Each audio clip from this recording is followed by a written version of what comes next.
I am Mary. I'm 40 years old. I have 2 children. My husband, John, is 45 years old. We have been married for 18 years. When we got married, I was happy. John was kind. He smiled every day. He said, "I love you." I believed him. I wanted to build a good life with him. We had our first child after 2 years. It was a boy. His name is Adam. He is smart and funny. 2 years later, we had a girl. Her name is Lily. She is kind and loves to sing. At first, John was a good husband. He worked hard. He brought home money. I stayed home to care for the children. I cooked, cleaned, and helped them learn. But after some years, John changed. He worked late. He went on trips. He didn't tell me where he went. He stopped saying, "I love you." I asked him, "Why are you so busy?" He said, "I work for this family. Don't ask me questions." I was sad, but I stayed quiet. I loved him. I hoped he would change one day. 7 years ago, John went on a trip. I found 2 plane tickets. I saw another woman's name. My heart broke. I cried for 3 days. I felt lost and alone. When John came back, I asked him, "Who is she?" He said, "She is nobody. Don't worry." I didn't believe him, but I said, "Okay, I wanted to keep my family together." My son was only 3 years old. I didn't want to break his heart. Over the years, John stayed the same. He worked late. He went on trips. I knew he still saw the other woman. My heart grew cold. I felt empty. I cleaned the house, but it didn't feel like a home. I cooked meals, but I had no joy. I looked at John, but he was like a stranger. One day, I met someone from my past. His name was Alex. We were friends long ago. He was kind and gentle. I saw him with his wife. He opened the car door for her. He helped her with her coat. I thought, this is care. This is love.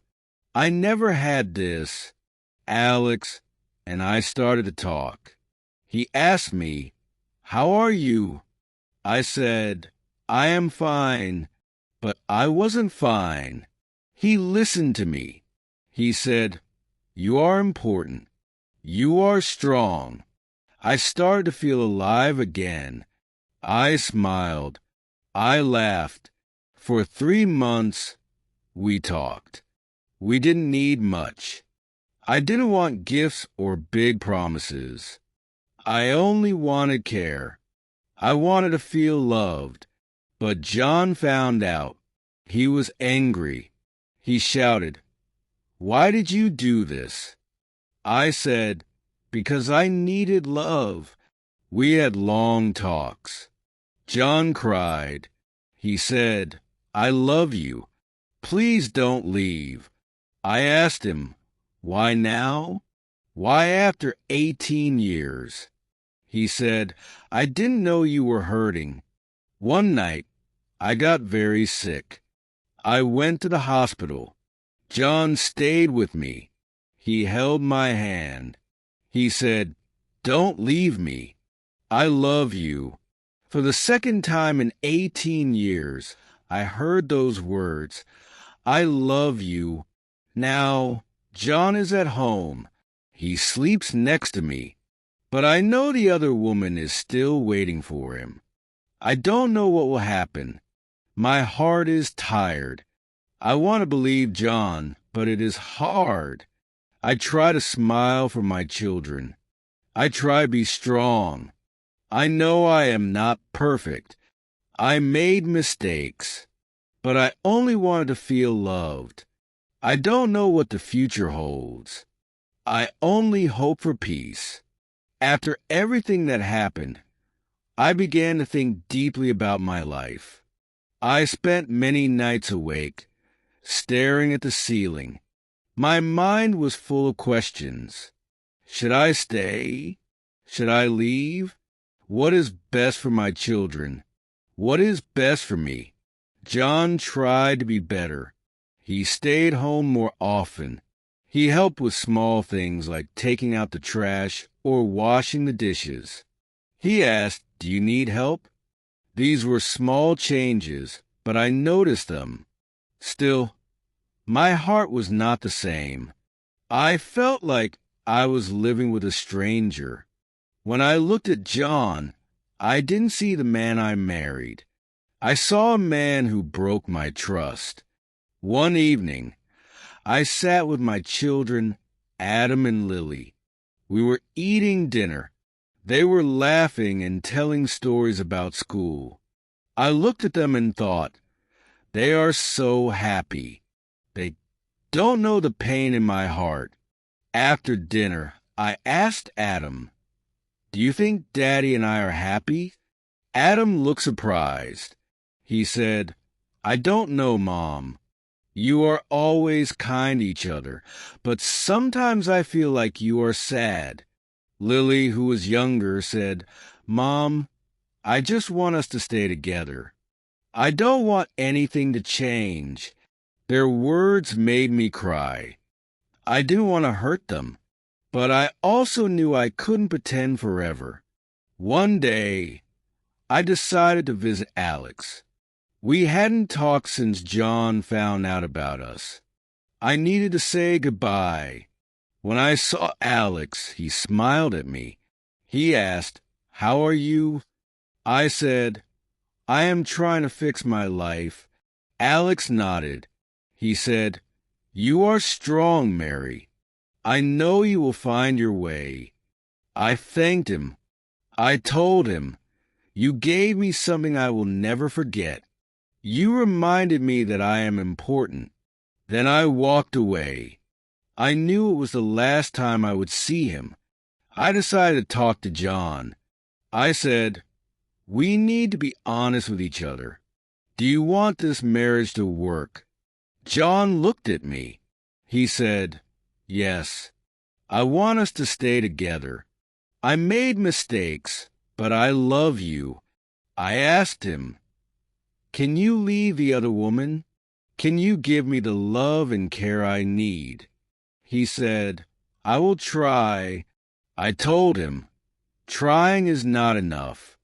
I need you to mean it." John started to spend more time with me. We went for walks together. We talked about small things like the weather and the children. Slowly, I began to see a little hope, but my heart was still unsure. Forgiving John was the hardest thing I ever did. I thought about all the pain he caused me. I remember the nights I cried alone. I remember the plane ticket with Lisa's name on it. But I also thought about my own mistakes. I thought about Alex and the time I spent with him. One day, I looked in the mirror and said to myself, "Mary, you are not perfect. You made mistakes too. If you want peace, you need to forgive." Now, I take life one day at a time. John and I are still together, but things are not perfect. He says he loves me, but I still feel a little doubt. I focus on my children. I want them to grow up in a happy home.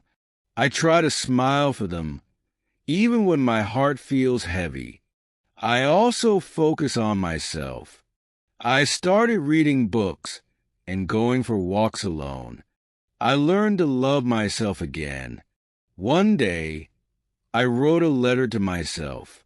It said, "Dear Mary, you are strong. You are kind. You are important.